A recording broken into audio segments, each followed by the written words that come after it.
নির্বাচন হচ্ছে মানুষের ভোটাধিকারের মাধ্যমে একটি গণতান্ত্রিক সরকার প্রতিষ্ঠা করে গণতান্ত্রিক অর্ডার ফিরিয়ে আনে।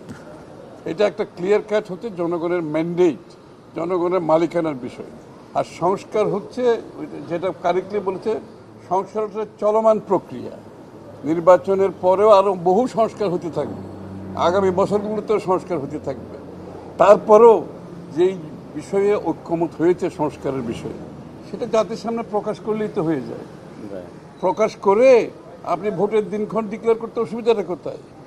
জাতির সামনে ডিক্লেয়ার করেন যে সবাই, ডক্টর ইউনূস সাহেবও তো বলেছেন যে ঐক্যমতের পরিপ্রেক্ষিতে সংস্কার হবে। তো কোথায় ঐক্যমত হয়েছে আমাদের বলেন না। আমরা তো সবাই জমা দিয়েছি, খালি বিএনপি না, প্রত্যেকটি রাজনৈতিক দল তাদের সংস্কার প্রস্তাব জমা দিয়েছে। সুতরাং কোথায় ঐক্যমত হয়েছে জাতিকে জানিয়ে দিয়ে সনদ সই করে নির্বাচনের দিকে আমরা এগিয়ে যাই।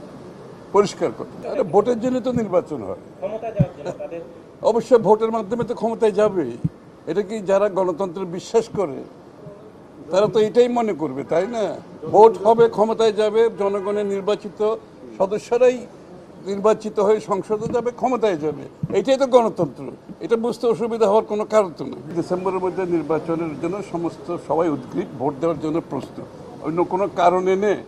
গণতন্ত্রের পক্ষে বিপক্ষে একটা শক্তির এখন, কারা গণতন্ত্র চায় আর গণতন্ত্র চায় না, কারা কারা বাংলাদেশে গণতান্ত্রিক অর্ডার চায়, কারা চায় না। এই বিষয়গুলো জনগণকে সিদ্ধান্ত নিতে দেই আমরা। জনগণ তো বোকা না, বাংলাদেশের মানুষ, তারা তো সব কিছু ফলো করতেছে, খেয়াল করতেছে, তাই না?